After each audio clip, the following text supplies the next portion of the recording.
Hello again and welcome back, and as I alluded in my other video about Jeremy Vine, we have this idiot here, the Pimlico plumbers Charlie Mullins, and don't forget OBE, yeah, for what? I don't know what, but hey, you know, they give out these awards for anybody, don't they? OBE. What's he done? Had a plumbing business, big deal.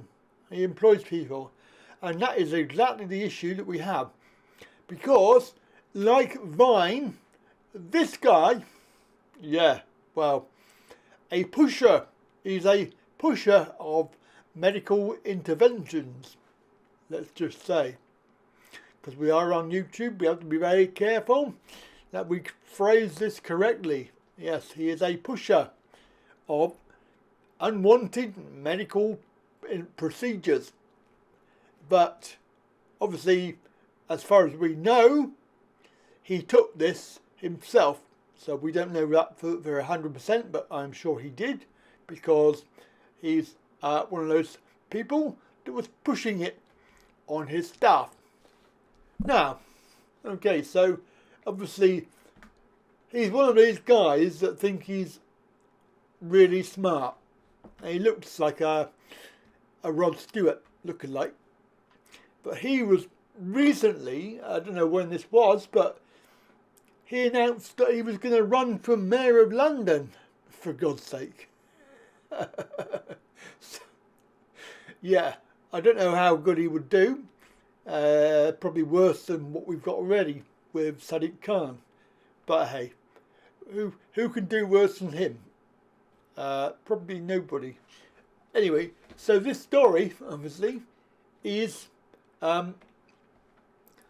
Charlie Mullins' Poundshop Rod. I love this phrase that somebody's done. Let's have a look at the tweet. So this is the tweet.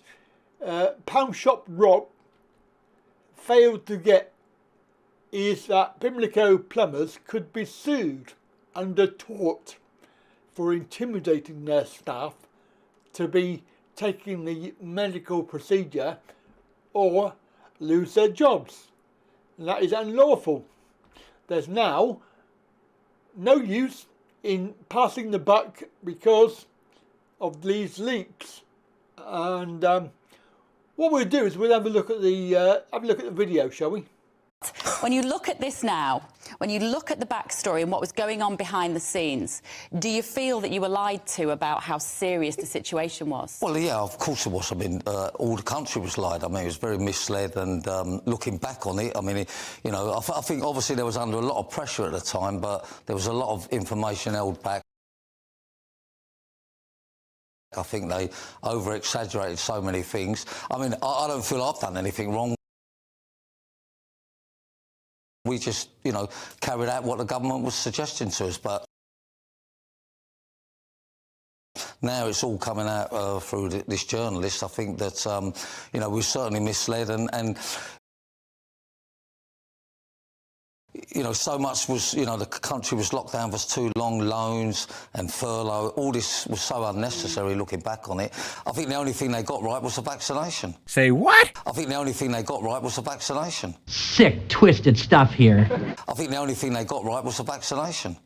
We haven't even really got to the messages about the vaccination programme yet. I mean, according to one of our contributors yesterday, they may have 3 months of revelations to still come from these 100,000 messages. And I think chronologically it seems to be going from the start of the pandemic through. So in terms of whether we get to that particular point, we're not even there yet, knowing the conversations that were going on behind the scenes. But would you, looking back now, do you think that your mandated vaccination programme at your company was based on fraud? It was based on the fact that they had exaggerated the fears. They said they wanted to frighten the pants off people. How frightened were you? Yeah, of course, but we was totally misled. But as I say, I don't feel that, you know, we didn't actually implement it. That's what we plan to do for all new recruits. And, you know, staff still had a choice whether they wanted to have the vaccination or not. So I think we just carried out what it was suggested by us, and at that time it sounded the best way to carry on things. Did you lose any staff over it, Charlie? Did some people say, look, I'm just not going to do this, I'm not going to... Well, there's a few people said that, you know, when it comes through, we're going to jump ship, yeah. and that's fine, that's their choice. But, you know, we was protecting customers, protecting staff. That was the point. Were customers coming to you in bigger numbers because you were saying, I can provide a vaccinated plumber? Undoubtedly. I mean, you know, we sent them out with test kits before they went through the door. And, yeah, look, you know, we were sort of certainly got the business side of it right, and it was the right thing. And, you know, I think I'd still carry out the same sort of procedure tomorrow, given the information by the government. I mean, we're not to know that they're misleading us or lying or withholding information. I mean, but what an idiot this Matt Hancock is for actually, you know, passing on text messages and information to a journalist. You know, obviously the inquiry's got all that information anyhow, but, you know, I mean, what, and then he's trying to make money out of it. I think that's what the bad taste is now.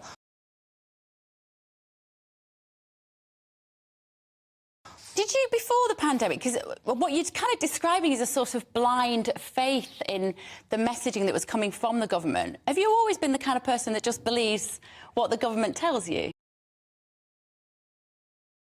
No, you can't say that. I mean, I think most people believe what the government will... You know, they're on the telly 24 hours a day,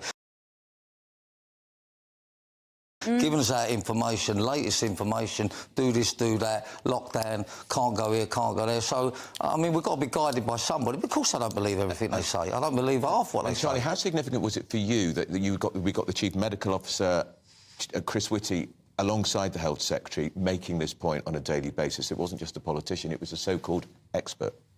Yeah, well, again, we're guided by them, but, you know, I think you had a lot of infighting there, and I think if Hancock would have sort of followed what he was being told by the scientists or Chris Whitley, then it would have made the old sort of ministers all getting it wrong, because, you know, they was very quick to do the lockdown, and it's created all this work from home nonsense. So it's an ongoing problem.